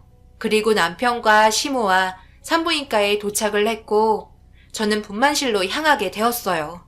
걱정스러운 남편이 안절부절 못하면서 저를 따라왔고 제 옆에서 손을 잡아주었습니다. 그러는 사이 남편은 저희 부모님께 진통이 오고 있다고 소식을 전했고 아버님도 급하게 산부인과로 달려오셨어요. 결국 양가 집안 한자리에 모인 상태에서 힘겹게 출산을 하게 되었어요. 그런데 이상하게도 아이의 울음소리가 들리지 않아 힘겹게 눈을 뜨며 아이를 바라봤는데 원장님과 간호사분들이 급하게 응급조치를 하기 시작했어요. 아이한테 문제가 생겼는지 바쁘게 움직이기 시작했고 숨을 쉬지 않는다며 다급하게 자리를 옮겼습니다. 저는 아무것도 하지 못하고 누워만 있었고 그렇게 어느 정도의 시간이 흐르고 분만실로 들어온 원장님은 고개를 떨구고 있었어요. 충격적이게도 태아는 몇 시간 전에 세상을 떠난 것 같다는 말과 함께 믿을 수 없는 결과를 안겨주었어요. 세상이 무너질 것만 같은 사실은 진실이었고 제가 분만실에서 오열을 하기 시작하자 남편이 급하게 분만실로 들어왔어요. 믿을 수 없는 결과에 남편 또한 털썩 주저앉아 눈물을 흘렸습니다. 이렇게 된 이유는 전부 시어머니가 한 행동으로 인해 생긴 결과인 것 같아 오열을 하고 있는 남편에게 출산 가방에 있는 카메라를 확인해 보라고 얘기했고 저는 모든 처리를 끝내고 병실에 몸을 옮겼습니다. 아이의 얼굴만 확인할 수 있었고 10달을 품었던 아이를 다시는 볼 수 없다는 게 너무나 가슴이 아팠어요.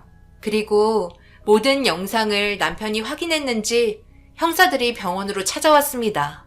모두가 눈물을 흘리고 있는 가운데 형사들이 시어머니를 붙잡으며 조사를 하기 위해 연행을 했어요. 자기를 왜 끌고 가냐고 난리를 쳤지만 남편이 건넨 카메라에 담긴 충격적인 진실들에 결국 아무 말 하지 못하고 경찰서로 연행이 되었습니다.